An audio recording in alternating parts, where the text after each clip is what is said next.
Okay. Dito kami nagluluto sa sakyan. Ayan. Tamang luto kami sa sakyan. Buksan mo nga yung niluto natin. Hindi, ipapakita natin dun sa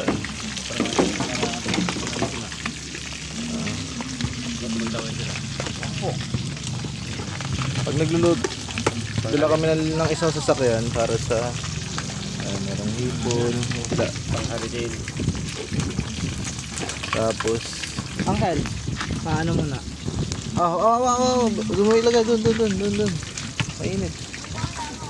Oh, natapon pa talaga oh. Yan oh. Tapos yan. Adobong baboy at saka manok halo. May letset lang ayan. Tapos yan muna. Kanin. Ayan, diskarte namin. Dito na namin isa sa sasakyan para sa magdala ng gamit at saka mga luto.